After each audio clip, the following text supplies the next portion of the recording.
చదువు రాకపోయినా సంధ్య లేకపోయినా మాకు మంత్రులను చేసి ఇంట్లో కూసబెట్టలే. మేము కష్టపడి కింద నుంచి జిల్లా పరిషత్లో పనిచేసినాం, శాసన మండలిలో పనిచేసినాం, శాసనసభ్యుడిగా పనిచేసినాం, పార్లమెంటు సభ్యుడిగా పనిచేసినాం, ఈరోజు ముఖ్యమంత్రిగా పనిచేస్తున్నాం అధ్యక్ష. ఇదంతా స్వయం కృషితోని కష్టపడి తెలుసుకొని అవగాహన కల్పించుకొని సభలకు వచ్చినాం అధ్యక్ష.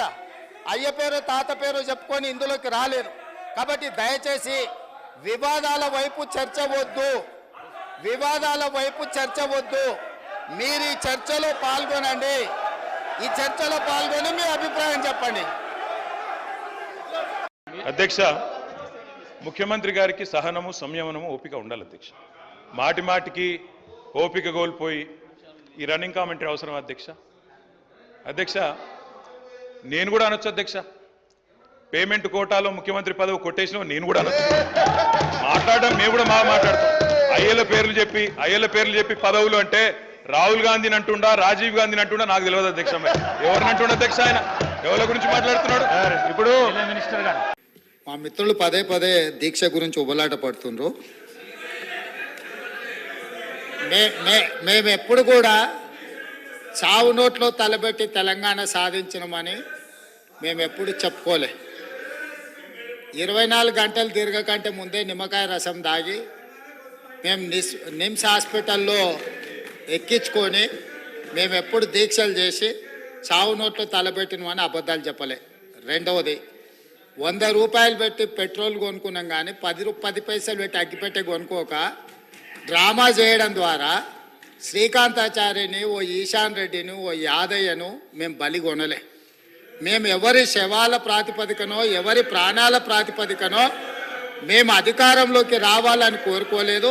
కోల్పోయిన అధికారాన్ని మళ్ళీ ఇతర ప్రాణాలను బలిచ్చి కుర్చీలో కూర్చోవాలని అనుకోవడం లేదు. అయితే తెలంగాణ రాష్ట్ర విశాల ప్రయోజనాల దృష్ట్యా అక్కడ కల్వకుంట్ల తారక రామారావు గారు, ఇక్కడ తన్నీర్ హరీష్ రావు గారు దీక్ష గురించి ప్రతిపాదించారు. తప్పకుండా జంతర్ మంతర్లో చంద్రశేఖరరావు గారిని రమ్మనుండ్రి. చంద్రశేఖరరావు గారు, నేను ప్రతిపక్ష నాయకుడిగా చంద్రశేఖరరావు గారు, సభాపక్ష నాయకుడిగా నేను తెలంగాణకు నిధులు తెచ్చుడో అవసరమైతే సచ్చుడో తేలుద్దాం. మేం సిద్ధం. తారీఖు పెట్టండి, చంద్రశేఖరరావుని తీసుకొని రండి.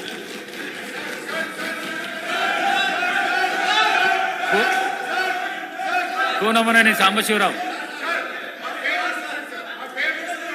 సార్ అటు కూడా చెప్పాలి. అక్కడ కూడా సభానాయకుడు కూడా అయ్యల పేర్లు చెప్పుకొని మేనేజ్మెంట్ కోటాలను సభానాయకుడు మాట్లాడొచ్చా? ఇది సంస్కారమా? ప్లీజ్. మరి నేను ఒక సభ్యుడిని, నా హక్కులు కూడా మీరే కదా కాపాడాలా? వారు మాట్లాడినప్పుడు తప్పకుండా సమాధానం చెప్పాలా? అధ్యక్ష, నేను ఒకటే చెప్తా ఉన్నాను అధ్యక్ష, తమరిని కోరేది ఈరోజు మేము స్పష్టంగా చెప్తున్నాం. గవర్నమెంట్ ఏదైతే చర్చ ప్రారంభించిందో ఆ చర్చను మేము స్వాగతిస్తున్నాము, 100% సమర్థిస్తున్నామనే మాట నేను చెప్తా ఉన్నా. అయితే ఒకటేమంటే భవిష్యత్తులోనైనా శ్రీధర్ బాబు గారు, ఈరోజు మీరు బిజినెస్లో రెజల్యూషన్ అని ఇచ్చారు, భవిష్యత్తులో పెట్టండి.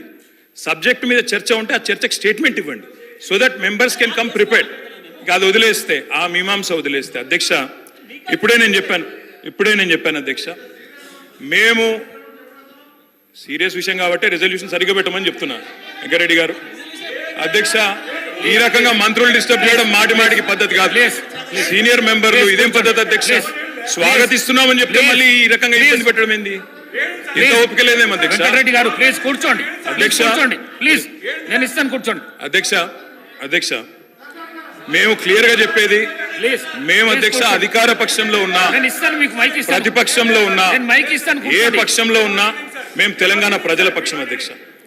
మేము ఈరోజు ఈ కాంగ్రెస్ ప్రభుత్వం ప్రవేశపెట్టిన ఈ చర్చను ఎందుకు సమర్థిస్తున్నామో, ఎందుకు స్వాగతిస్తున్నామంటే, తప్పకుండా రాష్ట్ర విశాల ప్రయోజనాల దృష్ట్యా, రాజకీయ ప్రయోజనాల కంటే కూడా రాష్ట్ర ప్రయోజనాలు ముఖ్యం కాబట్టి, తప్పకుండా రాష్ట్రంలోని ప్రజలకు న్యాయం జరగాలి కాబట్టి, నిన్న కేంద్ర బడ్జెట్లో అన్యాయం జరిగింది కాబట్టి తప్పకుండా ప్రభుత్వం ఈరోజు ఏదైతే చర్చను పెట్టిందో దాన్ని మేము సంపూర్ణంగా స్వాగతిస్తున్నామన్న మాట మళ్ళొకసారి చెప్తా ఉన్నా.